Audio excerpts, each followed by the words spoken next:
we're here today to talk about making your own food for marine aquarium fishes, invertebrates, and corals. Very quickly, one would ask, why do this? I can go buy it at the local fish store. Well, there's a couple of reasons. One, you can offer your livestock more variety. You can add various items for different species, and you can tailor it to the specific species in the tank. For example, you can add a mix that, if you have a mix of angels and tangs, for example, you can add like an angel food mix from the local fish store plus sushi nori for the tangs, and you can add a variety into their diet. Also, it's a very cost-effective solution. It's most of the items in this recipe you can buy at your local grocery store. There's only a couple of items that you would have to go to the local fish store to purchase. So therefore, it's a very cost-effective and easy to make. There's some basic rules to live by when making your own food. One, the most important, is to go light on the fats. You want to go easy on the squids. If you use salmon, you want to go easy on those items. You can cause liver damage, which can be fatal to your fish. Also, one thing you want to do is you want to buy your own blender. Like this blender right here. You don't want to use the family blender that you use to make cakes, make your birthday cakes, make Thanksgiving dinner, anything else. It gets kind of messy, it smells. Just, it's better off having your own. The final thing, it's rather minor, but try not to use foods freshwater origin. There are some exceptions to that, especially things like bloodworms. For a lot of breeders use those. Generally, try to avoid things like catfish, bluegill, stuff like that. That's basically the general rules. Finally, we will get on to the recipe, and as I go through it, I'll explain the various items and why they're important. So first of all, we're going to start off with the, we want to mix up all of the land-based vegetables in the recipe. You can find the details of the recipe at the MASM website at masm.org. First of all, you want to start with your land-based vegetables. First of all, you want to use half an ounce of carrots. Here's your carrots. It takes half an ounce, is about 2 carrot sticks. And you want to add that into your blender. Next is the broccoli. Broccoli is a good source of vitamin C. That's why it's included in this recipe. Half of an ounce is about 3 to 4 heads like this. There's 5 in this one. This is generally about 3 of them are smaller, so you get your half an ounce there. And finally, you want to add half a sheet of sushi nori. You can buy this at any local grocery store. This is about $2.50 a bag, so we'll add that in also. And the reason you want to mix these before you mix any of the other items, especially the carrots, they're really hard to mix up, and you want to get them really nice and chopped up before you go into the rest of the fish-based items into the recipe. So here we go, we're going to mix these up. If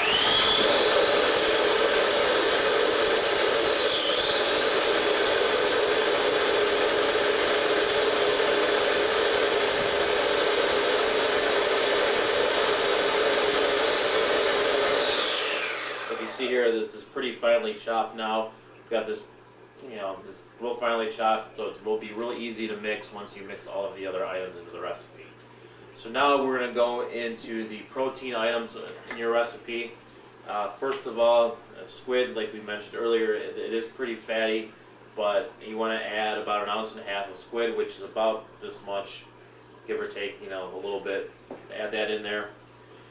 Next is you want to add 2 smelt. 2 smelt will give you about 1.5 ounces also. Just add those in. Finally, you want to add 1 ounce of shrimp. So there's 3 shrimp. You just make sure you take the tails off if you have shrimp with your tails. Finally, in terms of the store-bought protein items, there's 5 scallops. That will give you about 1 ounce. Add those in. And then we'll get into the items that we did have to buy at the local fish store. First of all is your Cyclops. Just add, it comes in a pack with 5 per row, so I usually add just 1 row. And I am careful when I add these to not put in the foil top. So once you add these, you want to just take a look and make sure that the you've not put any foil in your mix. So take a look, no foil, so we're good to go on that. Finally, this is real good for your corals, is oyster eggs. You can also use a little bit of golden pearls if you have those instead. I usually just use a little spoonful, tiny little spoonful, add that in there, and then we're almost done here. The only other thing I want to add is I add a little bit of a liquid garlic guard. Garlic's good for the fishes in your tank, and also it's a good base for this recipe, especially if your stuff's frozen. Just add a splash of that in here, and we should be good to go. Now, in terms of mixing, I usually try to mix this to a puree, but there's other people, you know, if you have a large, large fishes in your tank, you may want to do a coarser mix. So I'll go ahead here now and I'll just mix this up.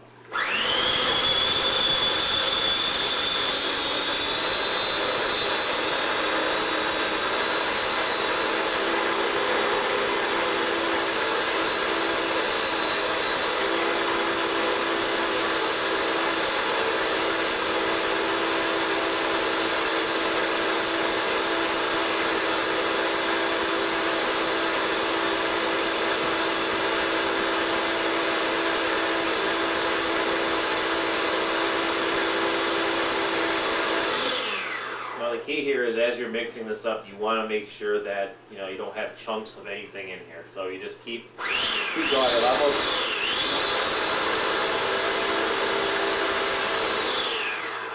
so this mixture now is basically pureed.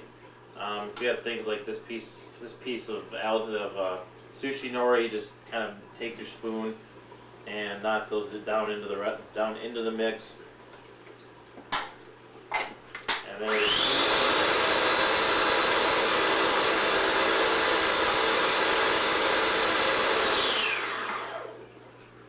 so there we go. We have this pretty well pureed now. So we're going to be ready here to add that to your bag. Okay, now that we have our mixture, we're all mixed up, we're ready to put it into our sandwich bag. So I'll show you very quickly how to do that. Just take your sandwich bag, open it up, take out the blade, and then you just want to add it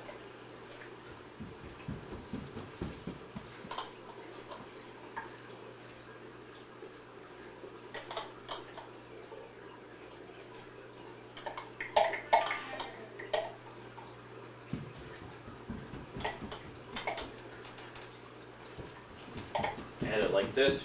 You have it in your sandwich bag. So now what I do is I usually close it and leave one part of it unclosed, usually in the middle, to let the air escape, and now you just flatten it out.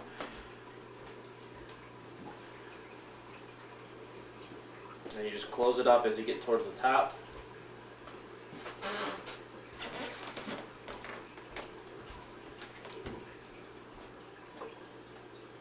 And there you go. You have your bag of fish food.